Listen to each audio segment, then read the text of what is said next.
Assalamualaikum warahmatullahi wabarakatuh. Kembali lagi dengan aku Linda Pratiwi dengan NIM K33250. Sama seperti video-videoku yang sebelumnya, di sini aku juga akan membahas salah satu materi kimia. Untuk kali ini aku akan membahas tentang teori asam basa. Nah, dalam kehidupan sehari-hari ini kita sangat sering menjumpai contoh dari penerapan asam basa. Nah, dalam kehidupan sehari-hari kita ini pasti kita sangat sering menjumpai atau bahkan kita memanfaatkan sendiri air perasan jeruk lemon. Nah, air jeruk lemon ini memiliki rasa yang masam dan kesat apabila terkena kulit. Selain itu, kita juga sering sekali memanfaatkan sabun. Sabun bila dirasa akan memiliki rasa pahit dan licin di permukaan kulit. Nah, lemon ini merupakan contoh dari penerapan asam dan sabun ini merupakan contoh dari penerapan basa. Selain memiliki rasa asam dan kesat, asam memiliki ciri seperti bersifat korosif, pH-nya itu kurang dari 7 dan dapat merubah lakmus biru menjadi lakmus merah. Kemudian untuk basa, selain memiliki rasa pahit dan licin, basa juga dapat membirukan kertas lakmus merah. Contoh lain dari asam yaitu cuka untuk makanan dan contoh lain untuk basa di sini yaitu soda kue. Tapi sebenarnya apa sih yang dimaksud dengan asam basa itu? Nah, sebenarnya ada beberapa teori yang menjelaskan tentang asam dan basa. Namun di sini kita akan membahas 3 teori asam basa. Yang pertama itu ada teori asam basa menurut Arrhenius. Yang kedua ada teori asam basa menurut Brustad-Lowry. Dan yang ketiga ada teori asam basa menurut Lewis. Nah, yang pertama kita akan membahas teori asam basa menurut Arrhenius. Arrhenius merupakan seorang ilmuwan kimia dari Swedia yang pertama kali berhasil menemukan konsep asam basa yang bisa diterima sampai saat ini. Menurut Arrhenius, asam yaitu senyawa yang dapat melepaskan ion hidronium atau H3O+ saat dilarutkan dalam air. Contohnya itu ada asam klorida HCl. HCl apabila dilarutkan dengan air H2O akan menghasilkan ion hidronium dan Cl-. Nah, untuk memudahkan maka digunakanlah H+ sebagai kependekan dari ion hidronium dan menghilangkan molekul airnya sehingga dapat ditulis sebagai HCl plus H2O menghasilkan H+ dan ion Cl-. Kemudian contoh yang kedua ada asam sulfat H2SO4. H2SO4 bila direaksikan dengan air akan menghasilkan 2H+ dan SO4 2-. Nah, karena menghasilkan ion H+, maka asam klorida dan asam sulfat termasuk dengan asam menurut teori Arrhenius. Kemudian jumlah ion H+ dari ionisasi 1 mol asam disebut dengan valensi asam, sedangkan anionnya disebut dengan anion sisa asam. Nah, valensi asam ini biasanya dilambangkan dengan huruf A kecil. Asam sendiri memiliki 3 jenis. Nah, apabila valensi asamnya itu berjumlah 1, maka termasuk asam monoproktik. Bila valensi asamnya 2, termasuk diproktik, dan apabila asamnya 3 termasuk triproktik. Kemudian basa menurut Arrhenius yaitu senyawa yang dapat melepaskan ion hidroksida atau OH- saat dilarutkan dalam air. Contohnya itu yaitu natrium hidroksida atau NaOH. NaOH bila dilarutkan dalam air akan menghasilkan ion Na+ dan OH-. Yang kedua ada barium hidroksida atau BaOH2. BaOH2 apabila direaksikan dalam air akan menghasilkan ion Ba2+ dan 2OH-. Karena di sini menghasilkan menghasilkan OH-, maka natrium hidroksida dan barium hidroksida menurut teori asam basa Arrhenius itu termasuk dalam basa. Kemudian apabila jumlah ion OH- dari ionisasi 1 mol asam disebut valensi basa, sedangkan kationnya disebut dengan kation sisa basa. Nah, valensi basa ini biasanya dilambangkan dengan huruf B kecil. Sama seperti asam tadi, basa juga memiliki 3 jenis menurut valensi basanya. Apabila valensi basanya itu 1, maka termasuk dengan monohidroksi. Apabila valensi basanya itu 2, termasuk hidroksi, dan apabila 3, termasuk trihidroksi. Nah, meskipun teori Arrhenius ini dapat membedakan sifat larutan bersifat asam atau basa dengan melarutkannya dengan air, tetapi teori ini masih memiliki kekurangan. Nah, kelemahan dari asam basa Arrhenius ini yang pertama hanya berlaku untuk senyawa yang dilarutkan dalam air saja. Dan yang kedua yaitu tidak dapat menjelaskan sifat asam dan basa yang tidak melalui pembentukan ion H+ maupun OH-. Kemudian menanggapi kekurangan dari teori yang sebelumnya yaitu teori Arrhenius, maka pada tahun 1923 itu muncul ilmuwan yaitu Johannes N. Brøsted dan Thomas M. Lowry yang mengembangkan konsep asam basa mereka berdasarkan serah terima proton atau H+. Nah, menurut teori asam basa Brøsted-Lowry ini, asam yaitu spesies yang dapat mendonorkan proton atau H+. Nah, kemudian apabila satu proton pindah atau kehilangan satu proton dari asam tersebut, maka akan terbentuklah basa konjugasi. Kemudian menurut teori ini, basa yaitu spesies yang dapat menerima proton atau dapat disebut dengan akseptor proton atau H+. Nah, apabila suatu basa ini menerima satu proton atau ketika satu proton ditambahkan ke dalam basa tersebut, maka akan terbentuklah basa konjugasi. Nah, kemudian karena adanya asam yang berpasangan dengan basa konjugasi maupun basa yang berpasangan dengan asam konjugasi, maka dikenal dengan istilah pasangan asam basa konjugasi. Nah, pasangan asam basa konjugasi ini memiliki ciri, yaitu yang pertama hanya beda satu H+-nya antara asam dengan basa konjugasi maupun basa dengan asam konjugasi. Kemudian jumlah proton asam itu lebih banyak daripada jumlah proton pada basa. Lebih jelasnya kita lihat contoh ini. Yang pertama itu ada HCl direaksikan dengan H2O membentuk Cl- dan H3O+.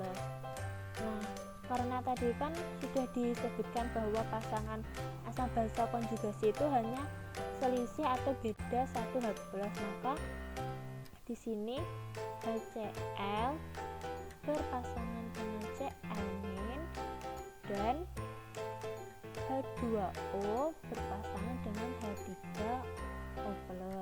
Nah, dapat dilihat ya bahwa di sini kan HCl dengan Cl- ini hanya beda satu ion hidrogennya, maka HCl sini kan punya satu. Nah, di Cl sini kan nggak ada, berarti kan selisih satu. Kemudian sama H2O dengan H3O+ juga selisih satu hidronimnya. Di sini hanya ada 2, sedangkan di sini hanya ada 3. Selanjutnya untuk menentukan mana yang asam, mana yang basa, mana yang asam konjugasi dan basa konjugasi, dapat dilihat bahwa HCl ini mendonorkan protonnya ke H2O, sehingga HCl ini dapat disebut dengan asam dan H2O ini disebut dengan basa. Kemudian setelah mendonorkan proton, maka HCl ini membentuk Cl- yang disebut dengan basa konjugasi. Kemudian H2O ini setelah menerima proton dari HCl membentuk H3O+, maka disebut dengan asam konjugasi. Nah, sehingga di sini dapat disimpulkan bahwa pasangan asam basa konjugasinya yaitu HCl dengan Cl- dan H2O dengan H3O+. Kemudian contoh yang selanjutnya itu ada NH3 direaksikan dengan H2O menghasilkan NH4+ dan OH-. Nah, sama seperti yang tadi, pasangan asam basa konjugasi itu hanya beda satu hidrogen. Maka di sini NH3 berpasangan dengan NH4+ karena selisih 1 dari halnya 3 menjadi hanya 4, berarti selisih 1. Kemudian H2O berpasangan dengan OH- karena di sini kan hanya awalnya 2 berubah menjadi hanya cuma 1, berarti kan selisih 1. Nah, kemudian yang awalnya NH3 nya itu cuma 3 kemudian bisa berubah menjadi NH4+, berarti kan NH3 nya itu menerima 1 proton dari H2O, maka di sini NH3 itu berperan sebagai basa, sedangkan H2O yang memberikan proton maka berperan sebagai asam. Nah, pasangan dari basa itu kan asam konjugasi, berarti NH4 ini merupakan asam konjugasi, sedangkan pasangan dari asam H2O ini yaitu OH- berarti ini berperan sebagai basa konjugasi, sehingga dapat disimpulkan bahwa pasangan asam basa konjugasinya yaitu NH3 dan NH4+ dan H2O dan OH- dengan istilah spesies amfiprotik, yaitu spesies yang dapat berperan sebagai asam dan basa, sehingga spesies ini dapat menerima maupun mendonorkan proton.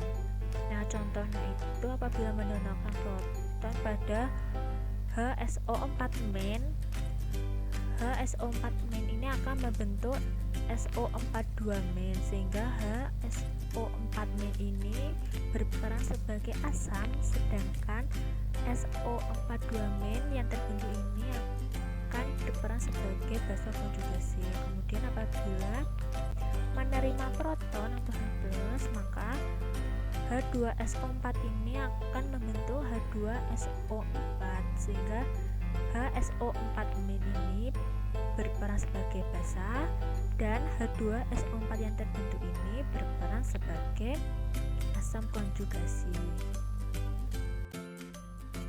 Kemudian di sini ada kelebihan teori asam basa menurut Brustad-Lowry. Yang pertama itu dapat menjelaskan reaksi asam basa dalam pelarut air dan selain air.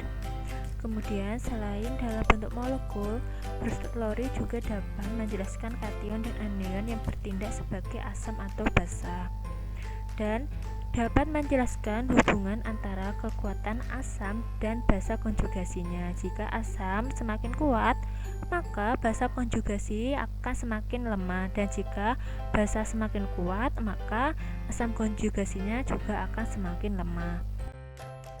Kemudian kekurangan dari teori asam basa Brustad-Lowry ini, yang pertama, tidak dapat menjelaskan sifat asam basa dalam pelarut aprotik yang tidak dapat mendonorkan H+, contohnya yaitu pada pelarut benzena.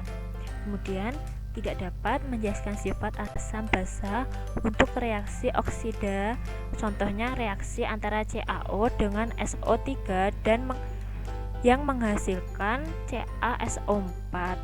Kemudian tidak dapat menjelaskan sifat asam pada senyawa yang tidak mengandung H+ seperti Al, Cl3 dan Bf3. Kemudian yang ketiga itu ada teori asam basa Lewis. Nah, pada tahun 1923 ada seorang ahli kimia yang berasal dari Amerika Serikat, yaitu Lewis, yang mengemukakan teori asam basanya yang berdasarkan atas serah terima pasangan elektron bebas. Nah, menurut teori asam basa Lewis ini, asam yaitu molekul atau ion yang dapat menerima pasangan elektron bebas atau sebagai akseptor pasangan elektron bebas. Kemudian basa yaitu molekul atau ion yang dapat memberikan pasangan elektron bebas atau sebagai donor pasangan elektron bebas. Nah, sebagai contoh untuk memperjelasnya, kita memiliki reaksi NH3 direaksikan dengan Bf3 yang akan membentuk NH3BF3. Nah, pertama kita gambarkan struktur Lewisnya. Di sini ada NH3, maka N menjadi atom pusatnya akan dikelilingi dengan 3H yang ada di sekelilingnya. N ini memiliki 5 elektron, sehingga yang 3 elektron itu sudah berikatan dengan H yang ada sekelilingnya, dan tinggal sisa 2 elektron bebas di sini, yaitu atau sepasang elektron bebas. Kemudian kita gambarkan struktur Lewis dari B. B sebagai atom pusat akan dikelilingi oleh 3F di sini. Kemudian karena B itu memiliki 3 elektron, maka 3 elektron itu sudah habis berikatan dengan F di sini, sehingga B tidak memiliki pasangan elektron bebas. Nah, menurut teori ini kan adanya serah terima elektron bebas, pasangan elektron bebas. Maka di sini pasangan elektron bebas dari NH3, pasangan elektron bebas dari N ini akan berikatan dengan B yang tidak memiliki pasangan elektron bebas, maka akan membentuk NH3BF3, sehingga dapat digambarkan sebagai berikut.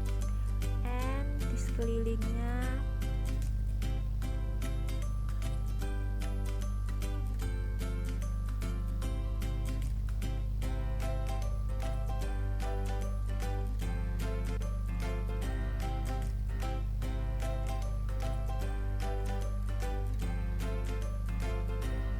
maka pasangan elektron bebas dari N tadi akan berikatan dengan B yang tidak memiliki pasangan elektron bebas. Nah, ikatan ini yang terjadi yaitu ikatan kovalen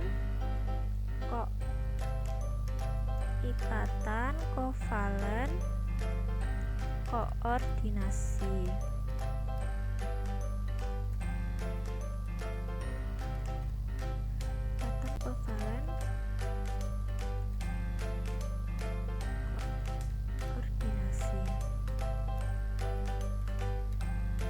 Nah, untuk menentukan mana yang basa, mana yang asam, tadi sudah dijelaskan bahwa basa yaitu molekul atau ion yang memberikan pasangan elektron bebas. Maka karena yang memberikan pasangan elektron bebas itu NH3, maka NH3 ini yang berperan sebagai basa, dan BF3 ini yang menerima pasangan elektron bebasnya akan berperan sebagai asam. Kemudian ada kelebihan dari teori asam basa Lewis. Yang pertama, teori asam basa Lewis ini mampu menjelaskan suatu zat memiliki sifat basa dan asam dengan pelarut lain dan bahkan dengan tidak mempunyai pelarut. Kemudian teori asam basa Lewis mampu menjelaskan suatu zat yang memiliki sifat basa dan asam, molekul atau ion yang memiliki PeB atau pasangan elektron bebas. Dan yang terakhir, teori asam basa Lewis mampu menerangkan dan menjelaskan suatu senyawa bersifat basa dari zat-zat organik. Kemudian ada kekurangan dari teori asam basa Lewis ini. Yang pertama yaitu tidak dapat menjelaskan kekuatan asam basa. Kemudian tidak dapat menjelaskan asam seperti HCl, H2SO4 yang tidak membentuk ikatan koordinasi dengan basa, karena menurut Lewis senyawa ini tidak dianggap sebagai asam.